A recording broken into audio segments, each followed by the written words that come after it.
स्त्री मोहन मंत्र।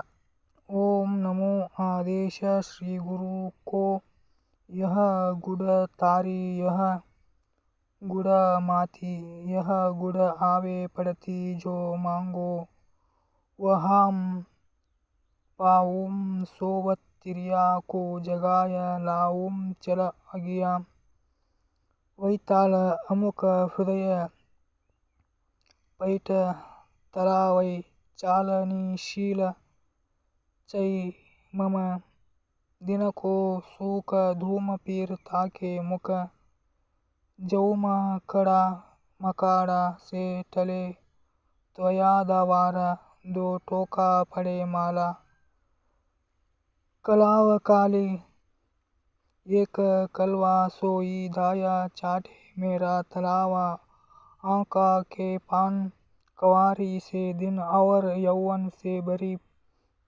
पियारी रेन रंग गुड में लसे शीघ्र अमुक आने फलाना पासा हनुमंत जी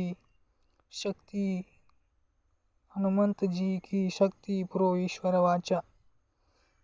ಈ ಮಂತ್ರವನ್ನು ಪ್ರತಿನಿತ್ಯ 21 ಬಾರಿಯಂತೆ ನಿಯಮಿತವಾಗಿ 7 ದಿನಗಳವರೆಗೆ ಜಪಿಸಿ ಸಿದ್ಧಿಸಿಕೊಳ್ಳಬೇಕು. ಶನಿವಾರದಿಂದ ಶನಿವಾರದವರೆಗೆ ಜಪವನ್ನು ಮಾಡಿ ಹನುಮಂತ ದೇವರಿಗೆ ವಿಧಿಯುಕ್ತವಾಗಿ ಪೂಜೆ ಸಲ್ಲಿಸಿದರೆ ಈ ಮಂತ್ರ ಸಿದ್ಧಿಯಾಗುತ್ತದೆ. ನಂತರ ಪ್ರಯೋಗ ಮಾಡುವ ಸಮಯ ಸ್ವಲ್ಪ ಬೆಲ್ಲದ ಮೇಲೆ ಅನಾಮಿಕ ಬೆರಳಿನ ರಕ್ತದ ಕೆಲವು ಹನಿಗಳನ್ನು ಹಾಕಿ ಇದೇ ಮಂತ್ರದಿಂದ 7 ಬಾರಿ ಆ ಬೆಲ್ಲವನ್ನು ಅಭಿಮಂತ್ರಿಸಿ ಯಾವುದೇ ಸ್ತ್ರೀಗೆ ತಿನ್ನಿಸಿದರೂ ಅವಳು ಪೂರ್ಣ ರೂಪದಿಂದ ವಶವರ್ತಿಯಾಗುತ್ತಾಳೆ.